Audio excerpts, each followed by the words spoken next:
Hello. Hi, everybody. How is everybody doing today?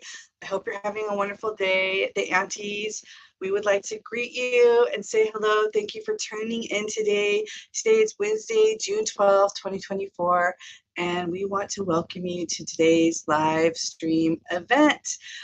It's so great to see you all here. And just a reminder, we have all those wonderful messages and announcements throughout Indian country for you. So if you missed the announcements and you're just joining us now, you can always catch us on a rewatch on Powwows. We'd also like to thank Paul from powwows.com, Native News Productions, for bringing us together today. And I'd like to bring on our co-host, one of the aunties here. Let's bring on April Cordova. Why don't you join us today and we can get our show started. There she is, April. Say hello. Hio homi takiape, April Cordovi, Machiape, Malakota, and Pueblo. My Thama is Joseph Conquilla Cordova. My Ener and my cause, Patricia Crow Cordova. I'm sixth generation from Chief Red Cloud. I'm the owner-operator of Associates. I'm a mother, daughter, community member. I'm a Unci, which is a grandmother, an auntie, a sissy or a sister, and I'm very honored to be here today with my sister from another mister, Jennifer Varenchek, and my our special guest host, a great friend, a great colleague, a great individual to have on our show. We're gonna laugh. We're gonna be virtually visiting, and I'm just very excited to be here. So thanks all for being here. Back to you, Jen. Wonderful. Thank you, April. Okay, so we are going to start. I'm going to do a land acknowledgement, and then after that, April is going to do our opening prayer. So it's important to us as Indigenous people, first of all, to always acknowledge the land that we're on. And I did forget one thing that we're going to start this episode, which is we want to also, for our friends that might be sight challenged, we just want to give a physical description of who we are. So while they're listening, they have an idea of who we are. So again, I'm Jennifer. I'm from the Tohono Nation. I'm wearing a purple shirt that has the name of my city, Kaneohe, and the zip code on it. I'm wearing purple beaded earrings, and I have gray black hair, and I'm also wearing glasses. And now I'll move into the land acknowledgement, which is I like to acknowledge the fact that I am on illegally occupied land. I'm living in the state of Hawaii on the island of Oahu in the city of Kaneohe in the community of Kahaluu. And I acknowledge that this is land that belongs to the Hawaiian Kingdom, and that I am a guest on this land. And with that land acknowledgement and also the site description, I would like to pass it back over to April, where she will do our opening prayer. Ta'a, Jen. Ta'a, pila mayeye, gracias satyahet. Thank you, Jennifer. So as I give my description as well, I have short hair. It has blonde highlights to cover my grays because I'm getting older. I'm wearing some glasses. I have beaded pink earrings on with a white shirt and a floral pink design. So I am going to go ahead and open us up in a good way. And that way is by prayer. It's very important to me and the aunties to make sure that we start off in a good way, that by welcoming you, by starting with land acknowledgements, and also by starting off with a prayer. So I have some California white sage here that I harvested myself. And I'm going to go ahead and light it. And with that light, I'm going to shake it so there's no more flame, but it just is the smoke that's coming from it. I'm going to go ahead and smudge. Smudging means I'm going to use the smoke all around my body, my head, my eyes to see good things, my mouth to say good things, my ears to hear good things, and then just the rest of my body as I start this prayer. For those that don't pray, I just ask that you center yourself and um, think about your intentions for this programming. And we're just very thankful that you're here watching. Please let us know where you're checking in from in the comments, and we'll give you a shout out. But I'm going to go ahead and open with this prayer. Creator, we come to you today with open hearts and open minds, thankful for the many blessings that you provide us on a minute, monthly, second basis, from the ability to walk, talk, be here today, to laugh, to listen, to learn, and to visit. May you continue to watch over the individuals that are here, the individuals that are watching virtually. Continue to keep them healthy, wealthy, and safe, Creator. Thank you for the many blessings that you provide us already, from the ability to wake, to walk, to talk, to learn, to listen, to Creator, for all your many blessings. May the technology of today's events run smoothly and just let us have a great time visiting. Ta'a, I thank you, Creator, for all your many blessings. Ta'a, pilamayaye, gracias, etiehe, ejonas le, ejonas le, ejonas le, ejonas le. Amen. Thank you. So we're going to go ahead and bring our co-host back on, and talk to her, and as well bring our special guest on, the amazing, the beautiful, the handsome. If you know this guy is a big deal. He is turning pages and pushing open doors, maybe even kicking them in. But we have the beautiful, amazing Elton Naswood. Boo, boo. Doo-doo-doo. Yay! Thank you for that lovely introduction, Avriel and Jan. My goodness, you even had sound effects. That is amazing. I'm very glad to be here. Um, as you are doing, I'm going to describe who I am, what I'm wearing. I'm Elton Naswood. I'm wearing a teal shirt with a scarf and a beautiful native medallion that was gifted to me with some coral.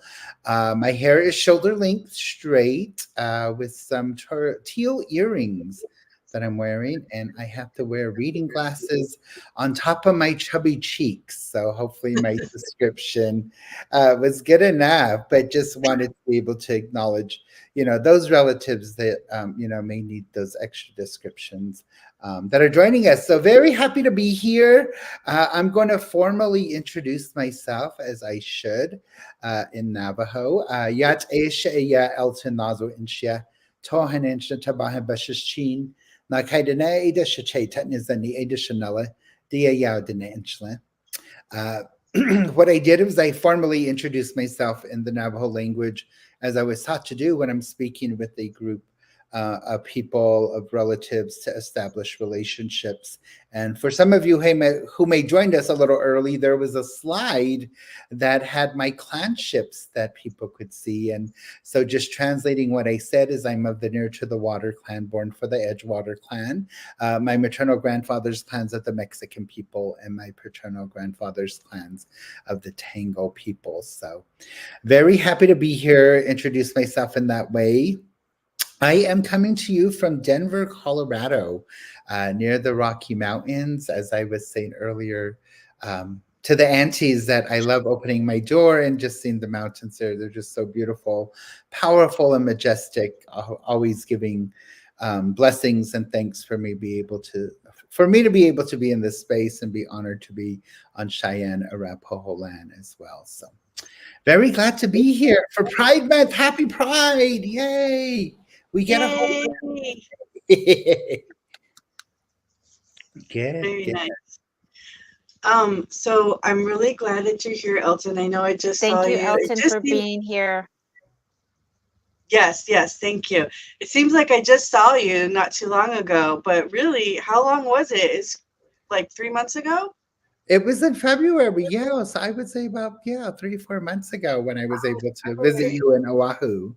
I know. It was so beautiful. And I haven't been back to that restaurant deck I think it was Oh, yeah. called. But I had a friend that was staying right by there, and I kept going, let's try this one, let's try this one. But we went to different places. But I want to make it back to Deck. It was so beautiful there. So I'm really happy that you're able to join us today. We have all kinds of questions for you. But really quick, if you can give us just a brief kind of like introduction of your professional background, and then after that, we'll just dive into the questions. Unless April, you have anything else that you'd like to say? No. Okay. Okay. Well, great. Well, great. Well, thanks for setting the premise for us to have this discussion. I was very honored when Averill reached out and said we would love to have you come on our show to speak in June for Pride Month. And so, I thought it was a lovely time to be able to do that.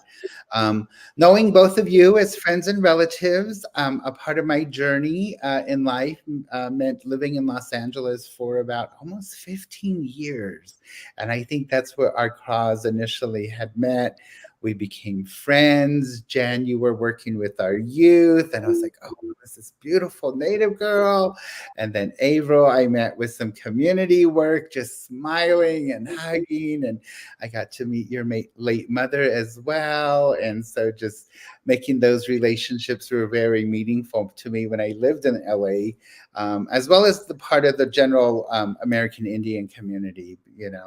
Being a part of that was really meaningful and special for me, and really shaped me, in the work that I did, particularly living in an urban area. And so I started out after grad school working with a nonprofit organization, thinking I was going to be a lawyer. I was like, okay, I'm going to fight the government, tribal law. So I started out in that, and it was very good. It was very good. I didn't decide to go to law school, but working with an organization, the Tribal Law and Policy Institute, which is, God, been around for over 25 years now, but they do a lot of great tribal law work, legal work. So I kind of learned firsthand working with them rather than going to the formal law school. And, that really piqued my interest in a lot of the work that I've done since in terms of, tribal rights, tribal sovereignty, just being Native. I think we always are going to have that legal relationship and understanding. So, so that was kind of the beginning of my career. And then I went into public health there at AIDS Project Los Angeles, which really opened me up personally, to do work amongst the Two-Spirit LGBT community there in LA. And I was fortunate enough to establish a program called the Red Circle Project, which was an HIV prevention program, but also helped our relatives who were HIV positive. And it became a great support group for individuals who identified. And that ran a number of years, but that really allowed me to look at some of the issues around our Two-Spirit community, our LGBT community. And then after that, I continued working nationally with the National Native American AIDS Prevention Center, continuing to do what I learned and did in LA, but doing that with different tribal communities, throughout the country. A lot of times talking about HIV and AIDS, is kind of taboo. There's still a stigma that associated with it. So it was a challenging field, but it was an important field, that I went into and continued to do some work in as well. And then I was fortunate enough to work in the DC area, working as a federal contractor with the Office of Minority Health, where I oversaw some work with the American Indian Alaska Native portfolio. So kind of got that federal experience, which was really great. Learned a lot of what politics is about. And then I had to leave for my own health and wellness. I won't say what year I left, but some of you may know when I did leave. And I came back to Denver, and then again got back into tribal law. So working with tribal court and tribal judges. And hopefully very soon I can announce some big news that is going to be happening in the next few weeks in terms of transitioning, and continue to work particularly with our Native Two-Spirit LGBTQ community as well. So, so all of that in a nutshell, kind of is a well-rounded experience of kind of the work that I've done, continue to do, and advocate for in that sense. Yay! I love it. I love hearing all the different phases and going, yep, I remember that. I remember that. Like, maybe like during some of them, I was like, oh yeah, I didn't really like. There are times, as in all friendships, but especially in Indian country, where it's like you spend a very concentrated, focused time with somebody, and then they kind of like everyone goes off and does their own thing, and you just kind of see each other on social media and hear whisperings in the wind, about what's happening. But then like you see each other again, and then so yeah, that was great. Thank you. I enjoyed hearing your history, and it brings to my mind Red Circle Project. We just talked about Red Circle Project like 2 or 3 episodes ago, which we mentioned it. And so yeah, Red Circle Project, always, well, at the time, I'm sure you didn't know it, or maybe you did know it, but it was like you're creating a chapter in LA Native history, and that's amazing. That's amazing to me. Like you started that, and it's like, it's not there anymore, but it's like it did something significant for that period of time. So that's beautiful. It's beautiful to me. April, did you have any comments? I would like to, yeah, I do want to say that it was significant in the time, not only for LA community, but there were individuals that were supported, that were heard, that were helped or assisted in many different ways, from somebody to talk to somebody to give them food when you guys had your monthly meetings, to feed them. Maybe it wasn't a meal that they had for a very long time. I don't know. I didn't attend, but I know that the work that you did brought community together, or our spirits, relatives in the Los Angeles area, and started different things, from being involved in the Pride walks. Other people are now doing that with their organizations. As well as Elton, you were here for a really long time, 15 years, as you had stated, but bringing those communities together and putting them on the map in the Los Angeles area. I just want to say thank you for teaching me and helping me to understand what allyship is. My question, before we get into the questions that we do have, is, now that you've been to different areas on Turtle Island, in Indian country, and DC, now in Denver, before the show started, I was asking how my nephew was, because you're in his area. How is the different cities compared to Los Angeles? Do they have a tight-knit support group? There will always be work, but what are your personal viewpoints of different areas, the Two-Spirit areas of the different cities on Turtle Island?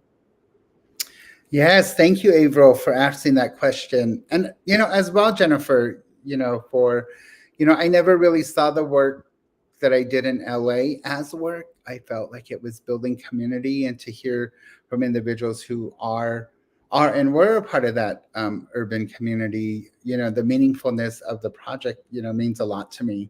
I was just growing professionally, in that space, but I think we provided a safe space and for understanding for individuals to know about the Native LGBT Two-Spirit community. And it was during that time I learned about the term Two-Spirit and that identity, and even that understanding really empowered some of the relatives that came, the clients that came and received services in that way. So, you know, it's often funny, you know, when I visit LA, people remember the project, which is great.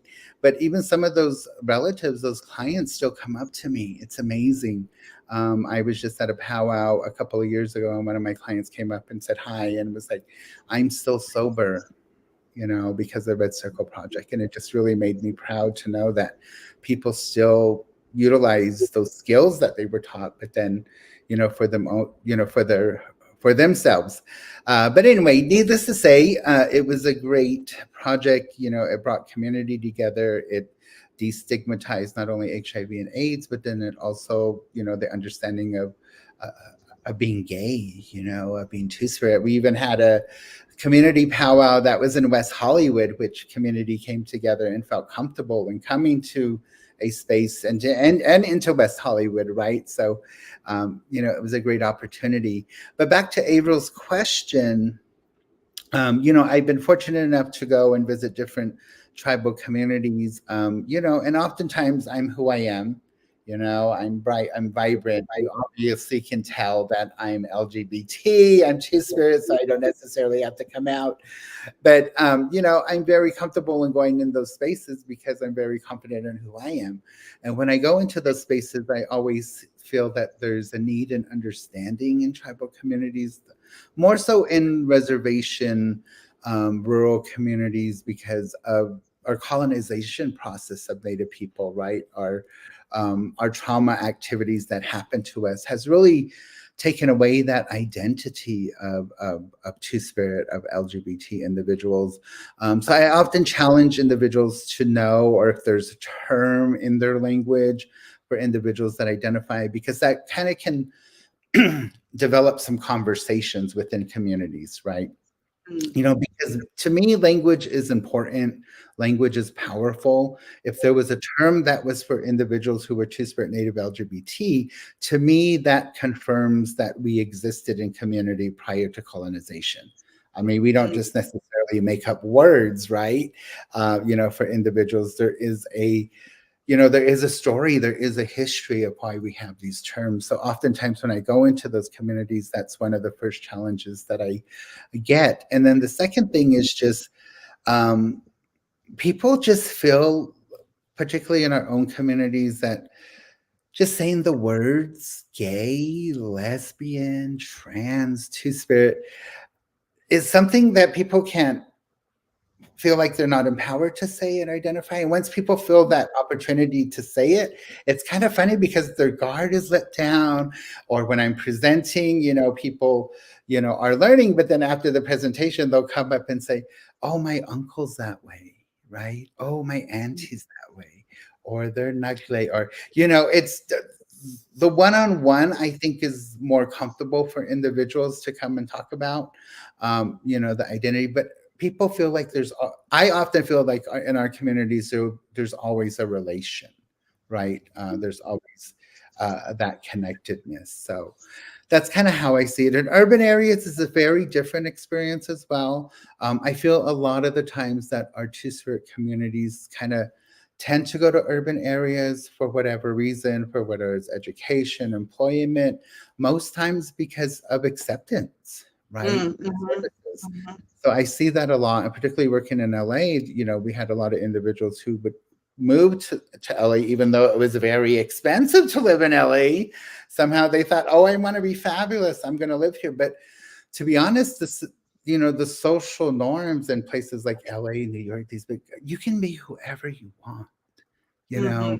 And I think that was comfort for individuals who were moving away from the trauma or from the violence or from the negativity per se. I'm just assuming, but a lot of those negative consequences of why they ended up in urban cities. So it's always interesting. And then on top of that, I think our community, we're one of the few minority communities that's very transient, meaning we go back and forth to the reservations or to the islands, right? You know, because, and I often say it's because of that connectedness that we have to place, to home. So people will oftentimes go back in that way. And we just want to make sure it's safe for people to go back to. So being able to go into communities, provide trainings, provide talking circles, those are important things to me. Mhm. Thank you. Yes. I want to be mindful of our audience, and I want to give you an opportunity if you could you use the term two spirit, and maybe not everybody knows what that is. So if you could give us a brief explanation of what that term is, two spirit. Sure, Jan, and thank you. And thank you for allowing me to take a step back. I oftentimes feel, oh, well, people know it, but then, virtually sometimes that's hard. But yeah, I mean, even myself, as I mentioned, that's where, living in LA is where I learned of the concept and the definition and the understanding of the term and identity of Two Spirit. But Two Spirit was created in the 1990s by a group of elders, Native LGBT folks who were attending the International Two Spirit Gathering in Canada. And at the time, there became this discussion about empowering words and, identifying terminology that came from us, that identified us as a community, as a population. Because prior to that, there had been terms, used in anthropological studies and, even still used in sociology per se, that were very derogatory, and they weren't terms that we came up with. They weren't cultural terms as well, but they were terms like berdache, which is a French term which defined would mean a male prostitute or a kept boy. And these were terms that non-natives would use for us, thinking we were romanticized in a way. So at this gathering, the circle of folks started talking and saying, we need a term to describe ourselves. Not necessarily LGBT, because still those terms are colonized Western terms, right? And really something that was culturally associated with who we were and what we represented. So the term Two Spirit came about, and it's a translation of an Anishinaabe term to mean to have a feminine characteristics, feminine spirit, and a masculine characteristic and spirit in one's entity, right? So there was always a necessity for balance and understanding in your own gender identity per se. And so that's where that term was adopted, and it became widely and generally used. And so now the term is used by individuals who are Native, but then who also identify as well as LGBTQ.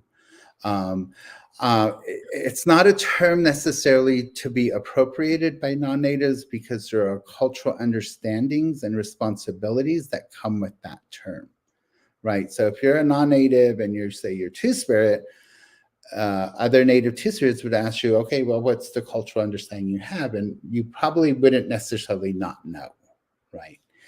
So I oftentimes say it's always that term is for Native individuals who identify. But then also, too, it's a self-identifying terms even within our own community, because this was coined 20 years ago. And, I know even in our Two-Spirit community, there has been requests to revisit the term and the definition, right? Because now we probably have two generations that have gone on. So anyway, point being, is that when the term is translated into other Native cultures and understandings, for instance, Navajo, if I were to say I'm Two-Spirit in Navajo, in the Navajo language, it would have a totally different meaning. It would mean to have a good spirit and a negative spirit, right? It wouldn't necessarily have to do with gender identity in that way. So a lot of tribes have that. So a lot of individuals don't identify as Two-Spirit because of their strong cultural understandings, which is okay. But individuals like myself, I'm comfortable in identifying as Two-Spirit because I primarily live away from the res. But when I go back to the res, I don't say I'm Two-Spirit, right? I don't want to. But yeah, so that is kind of just an umbrella definition of the term Two-Spirit. Awesome. Thank you. I feel like I know for sure that I have non-native friends or followers that tune into this. So I always want to take like a step back and think like I am privy to all this information just because I've known you and other individuals and, worked with Red Circle Project, things like that. So it's a part of my life, and also as an auntie, as a Unci, as a Sissy, like I have friends and family members that also identify. And so I want to be a good ally. In fact, when we were preparing for the show, I used the word allyship. I was like, is that even a word? And so I had to like Google it, and I was like, oh, it's perfect. That is exactly what we're doing. We're trying to be an ally for a group, but you are not a member of that group. And so I was like, that's what we're doing. We're in allyship right now. So And you thank are. you for that. Ally is a good word to use, but let's take a native spin to it. I often say, just be a good relative. To be a good relative, right? Because we're taught those things, right? And so when you are a good relative, you already have that understanding when you meet two spirit folks, right? I love that. Yes. Yes. It's already ingrained in us, right? So yeah. Yes. But both are Yes. the same thing. Both are the same thing. So I appreciate it. Yeah. I love it. I like being I feel more comfortable being a good relative. That seems like, yeah, that's right. That fits us. Um, Averill, I feel like Elton has pretty much answered a lot of our first question, even though we didn't ask him it, our first official question that's on the list. Are you comfortable moving into your question, the second question? Sure. Thank you. And thank you for sharing that, Elton. I really appreciate it. I know that going to being, being relatives with you and being relatives with others, I've gotten a better understanding of being able to care for my relatives, whatever they may be, two spirit or not. So I appreciate the background and understanding that we can give to a wider audience so that individuals can become allies or relatives, and understand these terms that are on Turtle Island. They may be saying it, but not understanding it. So I thank you for explaining that. Our you as Jen said, you answered our first question with that, but going into this to the next question, um, how has your upbringing on the Navajo reservation shaped your perspective on LGBTQ2 plus issues and advocacy? Wow, that's a good question. I have to think about living away almost 30 years ago. No, I'm just joking. No, it really influenced my own understanding. I was fortunate enough to be raised by my maternal grandparents at an early age, and they only spoke Navajo. And lived in a hogan with no running water, electricity. So those are my formative years. And as a part of that, my maternal grandmother was always very protective of me. And she would say, tease my cousins, like, leave him alone. He's special. He's that way. And it wasn't until I was older that I knew she saw that spark per se in me, of someone who may present and be nugle, right? And it's always interesting. It's always the female side that always has that connection, I think, most times. But that's kind of my early memory. And then continue to growing up, one of my older aunts, who unfortunately my grandmother passed when I was very young too, before I got into kindergarten. But my older aunt kind of stepped in and played that role. I remember her when I was young telling a story about the nugle, and that was the first time I heard the term. And telling about the separation of the sexes, right, in our creation story, and that the nugle brought them together. And I remember them talking about that, and it wasn't until when I was an undergrad that I remembered that story while I was doing research. And one of the researchers, Paul Zobrog, wrote about the nugle a Navajo, and I connected that with my aunt's story, and I was like, wow, this is who I am. Mm, This is quote unquote what I am, right? This is Mm, what grandma saw in me. And so it all kind of connected the dots. And for me, growing up, I didn't really have a lot of negative experiences growing up on the reservation. Maybe because one of my older brothers was also Negle, but in high school, yes, there was teasing, but nothing really derogatory. And it wasn't mm, until I went away and lived in Phoenix when I was going to undergrad that this homophobia, as I now know what it was, I experienced, and it was a really an ugly feeling. And being called faggot on campus, right? That term, that was the first time I heard that term used like that, directed negatively at me, and it mm, really impacted me. Like, wow, mm, my family loved me, my community loved me, like on the res, like now I'm off the res and they're saying bad stuff to me, and I mm, felt it. mm, So I really had to navigate that understanding, that cultural understanding and acceptance of being Navajo and then being away from home, right? But those are kind of my understandings of who I am of being Navajo, and the mm. term again, Negle, and all that is a part of that identity as well. So yeah, growing up on the res, I think really influenced me positively in that way and allows me to kind of talk about that experience as well. That's very interesting how we can be connected to our communities on our reservations or in our community and know as relatives that we take care of each other. Um, Also, having different words, because I know in different tribal nations, there's different terms or words that um, describe um, two spirit individuals. And I would challenge everybody that's watching this to find out what word is used in your tribal nations. If you have if you have somebody to connect with, or if you can ask, especially during this month. I mean, it's I know you get 1 month, but it's every day for you. So, and that helps with cultural understandings as well, or cultural teachings. Mhm. So thank you for sharing. Jen, I'll turn it over to you for the next one. okay, great. Thank you. Yes, thank you for sharing. I appreciate it. I love hearing all your answers because you not just answer, but it's like you take us on a journey with your answer. So, and She's I'm an here. elder now. She's an elder. She's a storyteller. I I'm give her here. cookies, I'm so I'm popcorn, just listening to your story. Okay.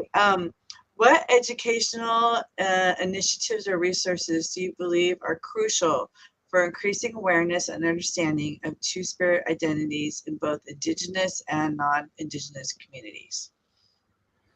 It's like a everything. No, I'm just joking. Yeah, that is an important question. And I think a part of it does start at home, particularly for our mm, indigenous communities. As parents, as guardians, that's kind of a responsibility, right? That we're given, making sure everyone's safe, maybe making sure everyone feels safe and identifying on who they are. So I think that's the first thing. And then so secondarily, our educational system, unfortunately, sometimes they become politicized,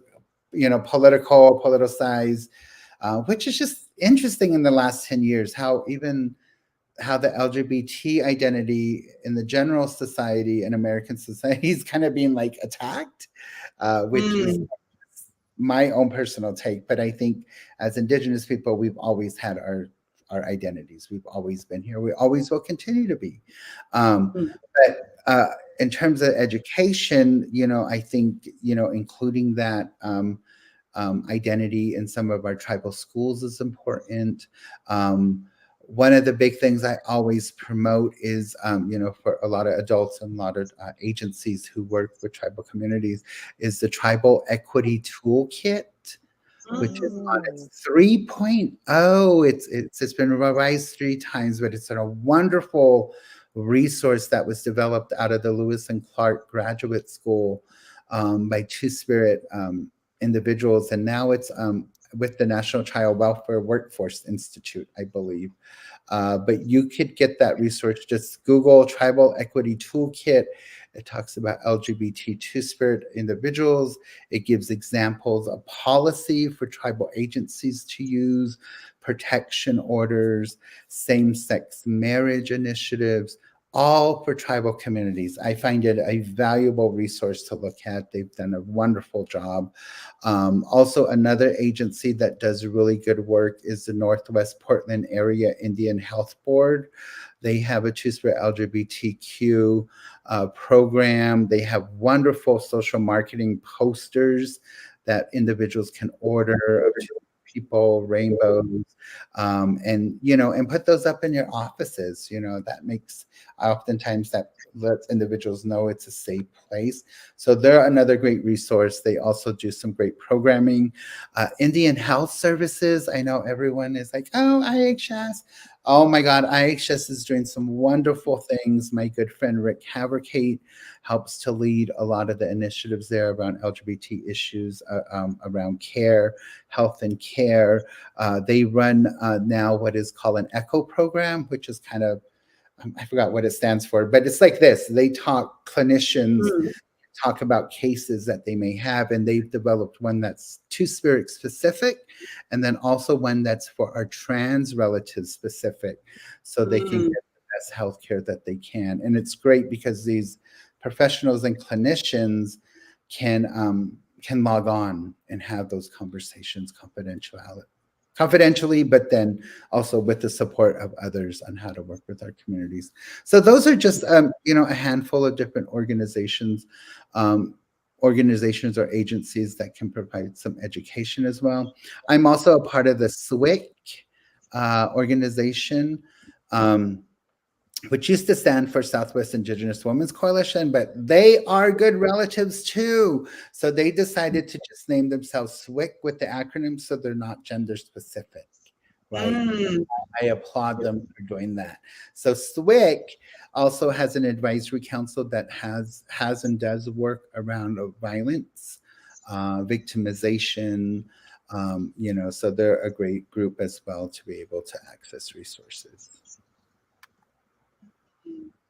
Those are all great resources, and thank you so much for letting our communities know. The moderation has put that information in the comments, so people can definitely click on those links and get access to that.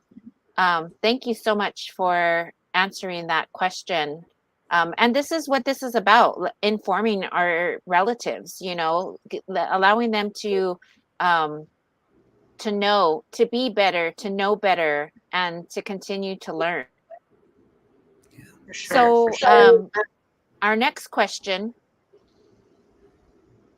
is, how do you see the progress and challenges in HIV or AIDS awareness and prevention efforts among Native and Indigenous communities today? Good question. Well, I'm trying to retire out of the field, and I keep saying that, but I keep getting. But there still are challenges amongst our wellness for our community. HIV/AIDS being one of them. It's not necessarily talked about as much. I think the COVID pandemic kind of reintroduced us to the understanding of how viruses work. It was interesting because during the pandemic, I kind of put on my HIV hat, which I would train in to get through, right? The prevention methods, talk about how to, so it was a very interesting experience for me in that way. But in terms of HIV/AIDS, it's still on the rise. People are still at risk. But what we're seeing now post-pandemic per se is a rise in STIs, sexually transmitted infections, which were formerly sexually transmitted diseases, but now, they're STIs. We're seeing a lot of uptake on that in our communities, syphilis, gonorrhea, because we were all kind of locked up, right? We weren't playing around, we weren't having fun. Hey, and then now post pandemic, everyone's kind of like having fun again. So we're seeing those rates rise. Fortunately enough, in the HIV prevention field, we've kind of advanced biomedically. So now we have medications such as PrEP, which is pre-exposure prophylaxis that individuals who are HIV negative can take, so they won't become HIV positive. So that's a great, prevention tool that individuals have access to. And you can get PrEP at most IHS clinics as well, which is great. So there are some advances other than the traditional prevention methods of you using condoms, less partners. Yes, still do that, but then also consider taking PrEP as well. And then for our HIV positive clients, the medications have advanced as well. So we have a lot of individuals who are living longer lives with the right type of medications that they're receiving. But in our communities, the first thing again that we always need to do is make it routine. Get tested when you go into the clinic. If they ask you if you want to get tested, you're there. They'll have your blood. Might as well do it, right? So they oftentimes tell individuals, make that a part of your routine. You yourself know your risk. So if you know you're really risky, do it every 6 months. If you know you're not too risky, do it annually, and for our Native females, do it as a part of your checkup as well. See, you're so good at that. I know you're trying to retire that area, but it's like it just comes out naturally and you're so good at it, and I'm listening and I'm going, yeah, I should. Or I was flashing back to when I would go into the truck to get tested, because there would be a mobile truck at powwows, and you would get some kind of gift card or reward if you would go in and get tested. And so it is very important to get tested. Protect your pink parts. Yeah, that's right. I remember that. I remember we brought you into like a youth group to talk, probably Unila, and this is a long time ago, and you were using terms that a lot of them had never heard in an educational sense, more of like, with their friends, like condoms and pink parts, and everyone's looking around like, can we say those things? Is that okay? April, were you going to say something? I'm sorry. I wasn't. No? Okay. Okay, so the next question is, what inspired you to pursue a career in advocacy, particularly focusing on the Two-Spirit and LGBTQ plus communities within Indigenous populations? What inspired this whole Wow. Some reflection time. I think just my experience, as we talked about earlier, of living in LA, being an educated native can be dangerous, right? So, but, becoming more aware, of some of the issues, that were, affecting particularly the LGBTQ community and not necessarily the Two-Spirit community. I felt that there needed to be some inclusion of us. So when I actually worked at AIDS Project Los Angeles many years ago, that was what I saw. And I was able to have that opportunity to have inclusion of our community, educate individuals about us. So I think that experience really propelled me to continue to do the advocacy. And then also my clients. I mean, just reflecting on some of the clients, and particularly those that may have gone on. I mean, these were some, and I hate to say, some down and out individuals, right? And they live those real lives and also be Native. They live some hard lives, but also be Native. And then Two-Spirit LGBT, I mean, that was probably some complex issues that were going on there. But then just bringing people together, having that chicken from Ralph's, which became a knowledge joke to this. But for some of them, as April said, that was their only meal for the week, And I was taught, you bring someone into your home, you feed them, you get to know them, and that was kind of the same concept I used with my, support group. And at one point, we had about at least 20 people who identified and that would come. And then as a part of that, one of my really good memories of working there was that I would say about 80% of individuals who would come to our circle were houseless. They didn't have a place to live. And when I left, out of that 80%, I would say it was down about 30% because of that support gained, by being there, but then also me being the advocate that I was, I made connections with somebody that worked at the housing department in the county from a training day. And so getting to meet that person, I would refer clients, my clients, the Red Circle projects to her. And she was very helpful, but it was all through word of mouth and building those relationships, I think, that helped. And so that for me was one of the proud moments, to know that individuals got housing. And once a person got housed, everything else fell into place.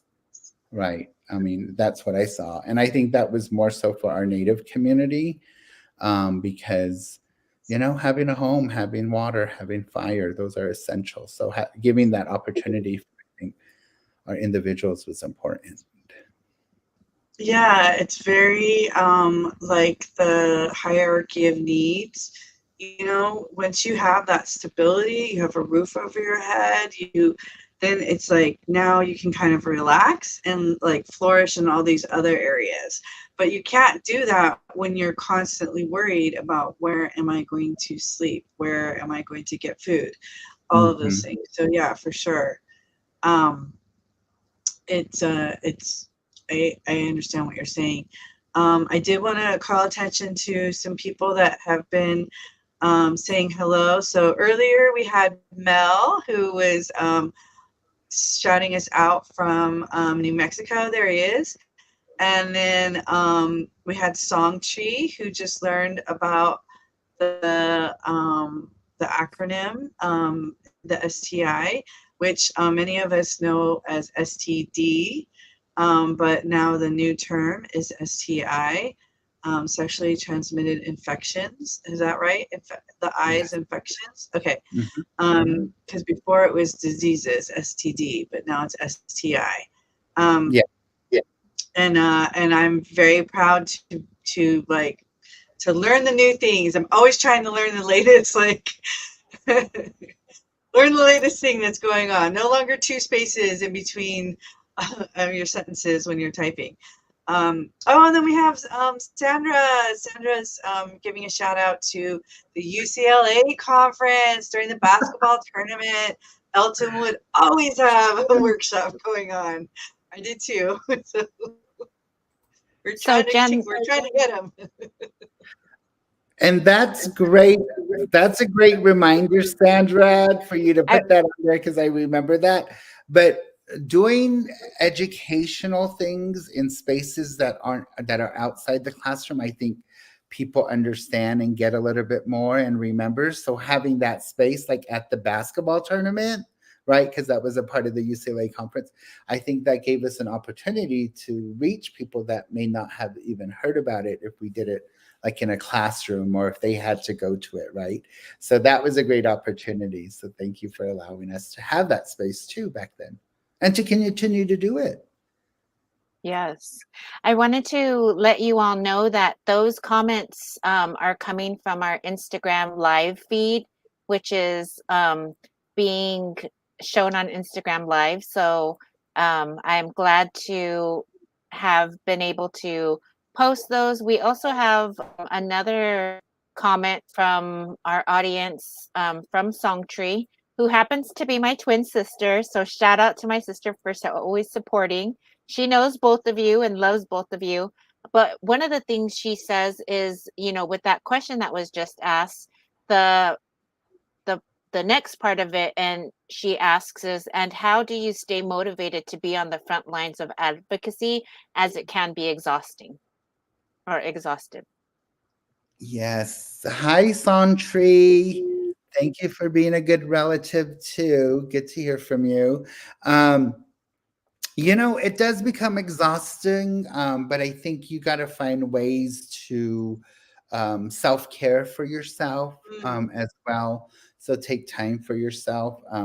Earlier this year, I was going through a lot of deep mental issues, which I didn't talk about publicly with a lot of people, and, that kind of limited my advocacy work that I always used to doing, but I had to take care of myself, and I honestly Mhm. feel like it was the effects of coming out of COVID because I lived alone. So I had to navigate on how to be an extrovert again, right? To understand some of these things that I felt during the pandemic, and issues that were brought up that I had to work through. So, finding that help, self help is important. But then also, staying focused and not saying yes to everything can also help. Sometimes we're the only, we feel like we're the Boundaries. only ones getting on our soapboxes, we're the only ones being heard, or someone saying, oh, there goes that Indian again. We've all heard that. But oftentimes I always think, well, if I'm not here, then who's going to be here, right? So when you are in those spaces and you do feel a good sense of, of being an advocate, those are great. But when you don't, sometimes that means you need to step away, right? Mm. Um, and it's okay to step away.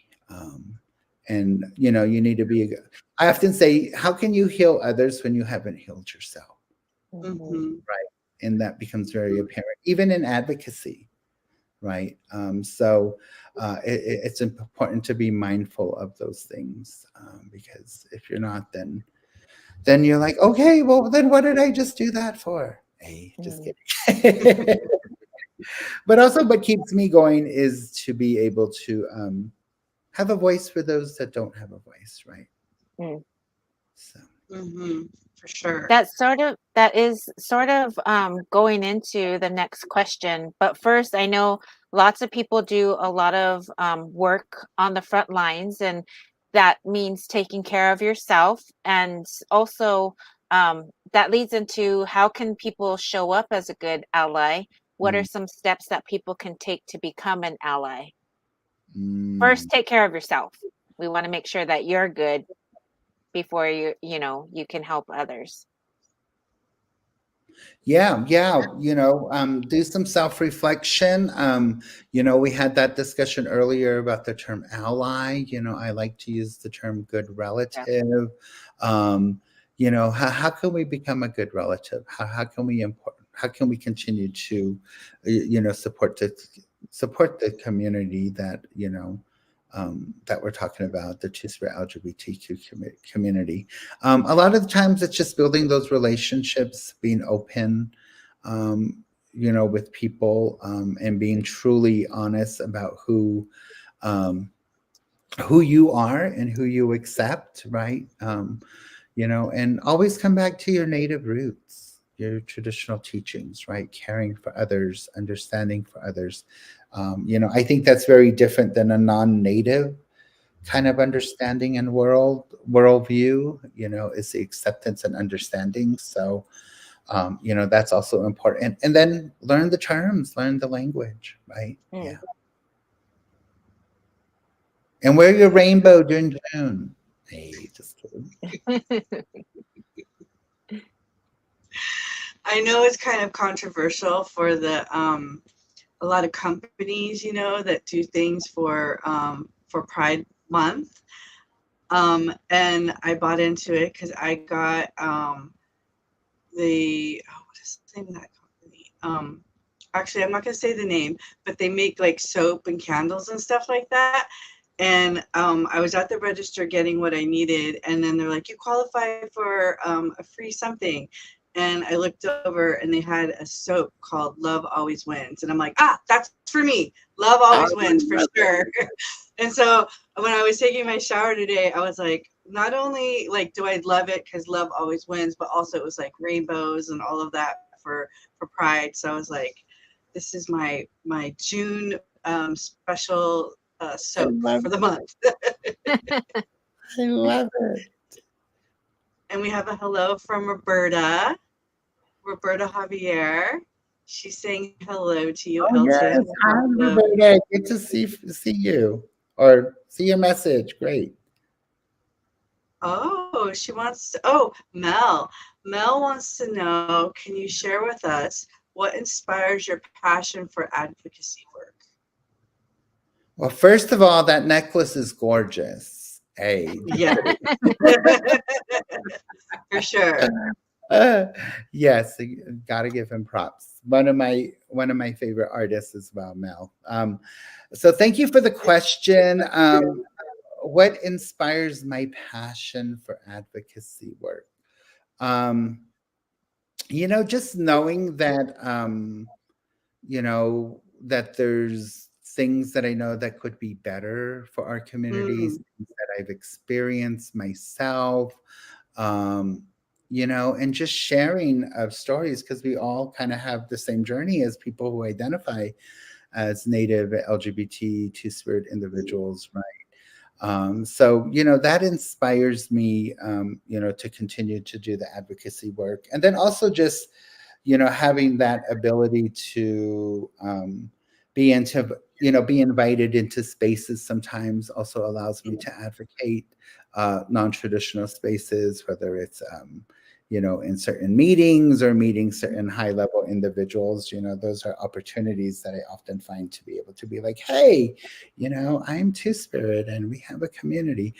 So just learning those different ways of communication also helps to inspire me. And then just the response I get from individuals and from agencies, if I can change one mind or if I can educate one mind, then it's worth the work that I'm doing. So getting these comments, getting these feedback, this feedback, on a topic that we don't necessarily always talk about, right?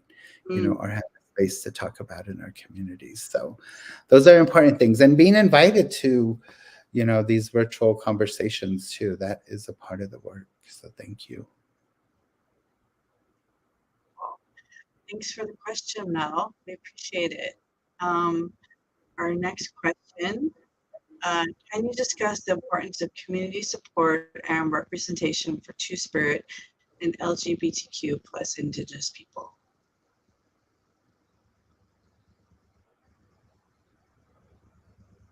Um, well, acceptance, love, um, those are important values that we share. You know, um, Understandings, compassion, those are some of the words that just kind of come up to me looking at this question.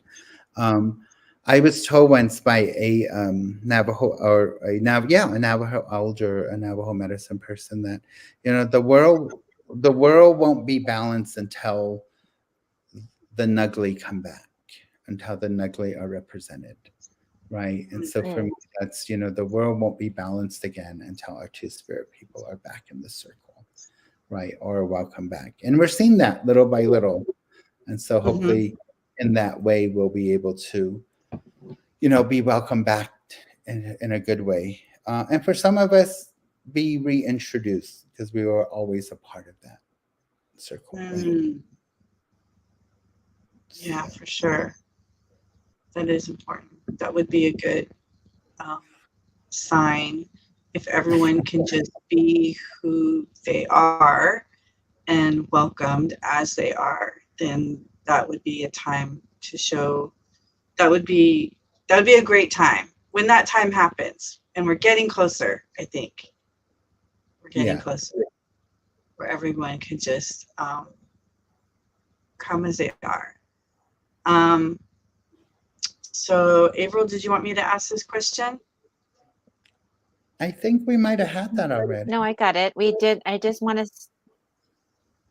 Oh, my bad. Thanks for keeping me on track, Elton. And then that one too. The next question is, yeah, we did? Yeah. Sorry. Then this is the last question that we have is during Pride Month, what message would you like to share with young LGBTQ2 plus individuals, particularly those from the Indigenous background? What a great way to end, in a way, this circle this afternoon, to really share what it is to be Two-Spirit, to be Native, in a world that we live to, for our young ones to know.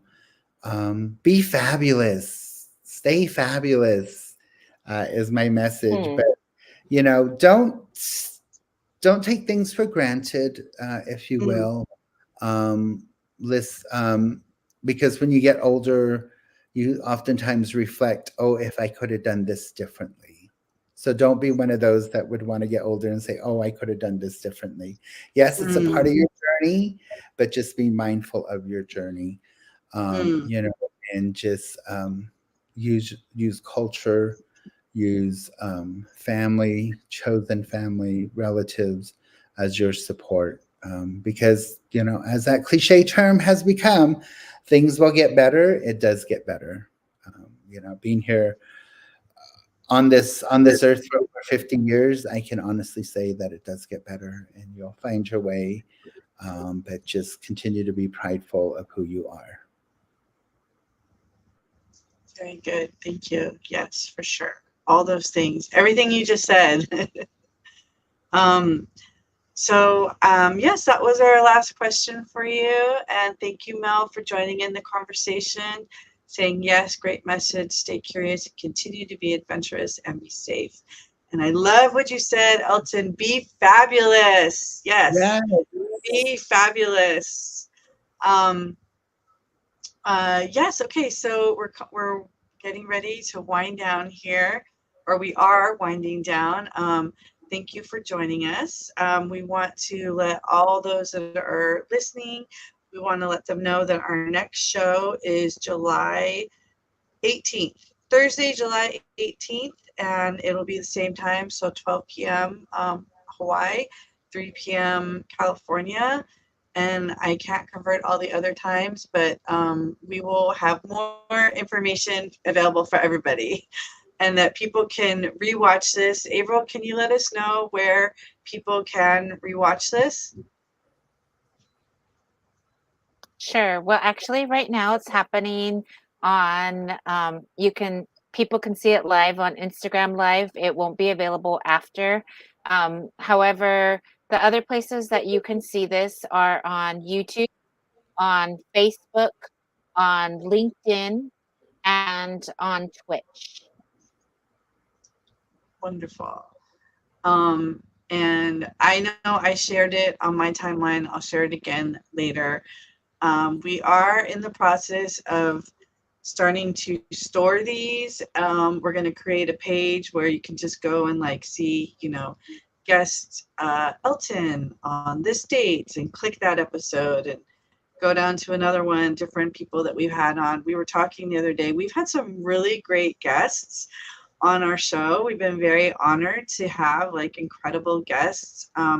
We had Naomi from the White House, Naomi Miguel. She was on.